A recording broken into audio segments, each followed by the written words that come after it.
Hi കൂട്ടുകാരെ, എല്ലാവർക്കും എൻ്റെ ചാനലിലേക്ക് വീണ്ടും സ്വാഗതം. ഇന്ന് ഞാൻ വന്നിട്ടുള്ളത് ഒരു അച്ചാർ റെസിപ്പി ആയിട്ടാണ്. സദ്യ സ്പെഷ്യൽ അച്ചാറാണ്. നമ്മൾ കല്യാണത്തിനൊക്കെ പോകുന്ന സമയത്ത് സദ്യയുടെ ഒപ്പം കിട്ടുന്ന അച്ചാറാണ്. ഇത് ഇൻസ്റ്റൻ്റായിട്ട് ഉണ്ടാക്കുന്ന അച്ചാറാണ്. ഇത് വളരെ ഈസി ആയിട്ട് നമുക്ക് ഉണ്ടാക്കാം ആ ഒരു ടേസ്റ്റിൽ. അപ്പോൾ അതെങ്ങനെയാണെന്ന് നോക്കാം, ഇതിനെന്തെല്ലാം വേണമെന്ന് നോക്കാം. അതിനായിട്ട് എൻ്റെ വീഡിയോ ഫുള്ളായിട്ട് കണ്ടു നോക്കാം. വീഡിയോ ഇഷ്ടപ്പെടുവാണെങ്കിൽ നിങ്ങൾ ലൈക്ക് ചെയ്യുക, ഇഷ്ടപ്പെട്ടില്ലെങ്കിൽ ഡിസ്ലൈക്ക് ചെയ്യുക. നിങ്ങളുടെ ഫീഡ്ബാക്സൊക്കെ കമൻറ്റ് ബോക്സിലൂടെ അറിയിക്കുക. എൻ്റെ ചാനൽ നിങ്ങൾ ഇതുവരെ സബ്സ്ക്രൈബ് ചെയ്യാത്തവരാണെങ്കിൽ ഈ വീഡിയോയുടെ അടിയിൽ കാണുന്ന റെഡ് കളർ സബ്സ്ക്രൈബ് ബട്ടൺ ഒന്ന് ക്ലിക്ക് ചെയ്ത് തരാട്ടോ. സബ്സ്ക്രൈബ് ചെയ്യൽ ഫ്രീ ആണ്. അതോടൊപ്പം വരുന്ന ബെൽ ബട്ടനും കൂടി ക്ലിക്ക് ചെയ്താൽ ഞാൻ ഇടുന്ന എല്ലാ വീഡിയോസിൻ്റെ നോട്ടിഫിക്കേഷൻ നിങ്ങൾക്ക് ലഭിക്കുന്നതാണ് കേട്ടോ. അപ്പോൾ നമുക്ക് വീഡിയോയിലോട്ട് പോകാം.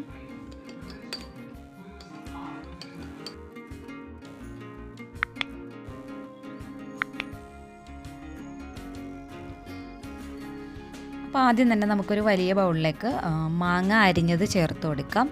ഞാനിവിടെ 1 കിലോ മാങ്ങ എടുത്തിട്ടുണ്ട്.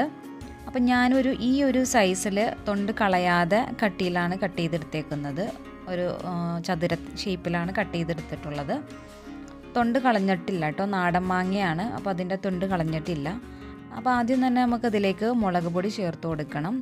അപ്പോൾ ഞാൻ ഒരു 2 സ്പൂൺ കാശ്മീരി മുളക് പൊടിയും ബാക്കി എരിവുള്ള മുളക് പൊടി ഒരു 3 സ്പൂൺ ചേർത്ത് കൊടുത്തിട്ടുണ്ട്. 1 സ്പൂൺ ഉലുവ പൊടിച്ചതും 1 സ്പൂൺ കായം പൊടിച്ചതും ആണ് ചേർത്ത് കൊടുക്കുന്നത്. കായം കുറച്ച് കൂടിയാലും കുഴപ്പമില്ല, ഉലുവ അതിൽ കൂടുതലുണ്ട. 1 സ്പൂൺ ഇഞ്ചി അരിഞ്ഞതും 1 സ്പൂൺ കറിവേപ്പില ചെറുതായിട്ട് അരിഞ്ഞതും ചേർത്തിട്ടുണ്ട്. ഇനി ഇതിലേക്ക് നമുക്ക് ആവശ്യത്തിനുള്ള ഉപ്പ് അത് ഓരോരുത്തരുടെ ഇഷ്ടത്തിന് ചേർക്കാവുന്നതാണ് കേട്ടോ. അപ്പോൾ ഞാനൊരു 2 ടേബിൾ സ്പൂണോളം ചേർത്തിട്ടുണ്ട്. ഇനി ഇതിലോട്ട് നമുക്ക് വേണ്ടത് ഒരു 2 ടേബിൾ സ്പൂൺ വിനാഗിരിയാണ്. 2 ടേബിൾ സ്പൂണാണ് ഞാൻ ചേർക്കുന്നുള്ളൂ. ഒരുപാട് ടേസ്റ്റ് എനിക്ക് ഇഷ്ടമല്ല, അതുകൊണ്ടാണ്. അപ്പോൾ ഇഷ്ടമാണെങ്കിൽ നിങ്ങൾക്ക് കൂടുതൽ ചേർക്കാം കേട്ടോ. പിന്നെ ഇതിലോട്ട് ഒരു 2 ടേബിൾ സ്പൂൺ വെളിച്ചെണ്ണ ഒഴിച്ചു കൊടുത്തിട്ടുണ്ട്. ഇനി ഇത് നന്നായിട്ട് നമുക്കൊന്ന് മിക്സ് ചെയ്തെടുക്കാം.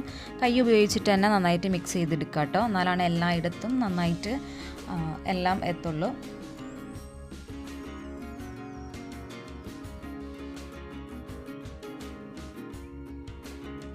അപ്പോൾ ഞാൻ അവിടെ മിക്സ് ചെയ്തെടുത്തിട്ടുണ്ട്. നമുക്കിനി ഇതിലോട്ട് തിളപ്പിച്ചാറിയ വെള്ളം കുറച്ച് ഒഴിച്ചു കൊടുക്കണം. അപ്പോൾ ആദ്യം ഒരു 1/2 ഗ്ലാസോളം വെള്ളം ചേർത്ത് നന്നായിട്ട് കൈ കൊണ്ട് മിക്സ് ചെയ്തെടുക്കാം. അന്നേരം ആ മുളക് പൊടിയൊക്കെ നന്നായിട്ട് മാങ്ങയിലേക്ക് പിടിക്കുന്നുണ്ടെങ്കിൽ പിന്നെ ഒഴിക്കേണ്ട ആവശ്യമില്ല. പിടിച്ചിട്ടില്ലെങ്കിൽ കുറച്ചുകൂടി ഒഴിച്ചു കൊടുത്തിട്ട് നന്നായിട്ട് മിക്സ് ചെയ്തെടുക്കാം കേട്ടോ. അപ്പോൾ ഇത്രയേ ഉള്ളൂ നമ്മുടെ ഈ അച്ചാർ ഉണ്ടാക്കാനായിട്ട്. വളരെ സിമ്പിളായിട്ട് തന്നെ ഉണ്ടാക്കാം. നമ്മളിതിലൊന്നും ചൂടാക്കുന്നില്ല, ഒന്നും ചെയ്യുന്നില്ല.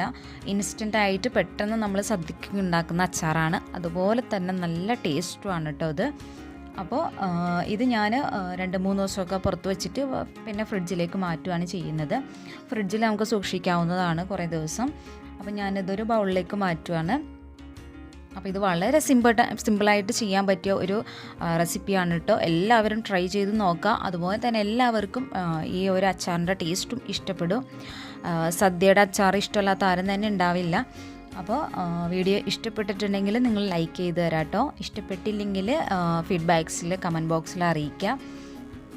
പിന്നെ എൻ്റെ ചാനൽ ഇതുവരെ സബ്സ്ക്രൈബ് ചെയ്യാത്തവർ ഈ വീഡിയോയുടെ അടിയിൽ കാണുന്ന റെഡ് കളർ സബ്സ്ക്രൈബ് ബട്ടൺ ഒന്ന് ക്ലിക്ക് ചെയ്ത് തരാട്ടോ. സബ്സ്ക്രൈബ് ചെയ്യൽ ഫ്രീ ആണ്. അതോടൊപ്പം വരുന്ന ബെൽ ബട്ടനും കൂടെ ക്ലിക്ക് ചെയ്ത് കൊടുക്കുക. അതിൽ ഓൾ എന്ന ഓപ്ഷൻ ക്ലിക്ക് ചെയ്താലാണ് ഞാൻ ഇടുന്ന എല്ലാ വീഡിയോസിൻ്റെയും നോട്ടിഫിക്കേഷൻ നിങ്ങൾക്ക് ലഭിക്കുകയുള്ളൂ കേട്ടോ. അപ്പോൾ ഇനിയും ഇതുപോലുള്ള റെസിപ്പികളായിട്ട് നമുക്ക് വീണ്ടും വരാം. അതുവരെ ഓക്കെ, ബൈ, താങ്ക് യു.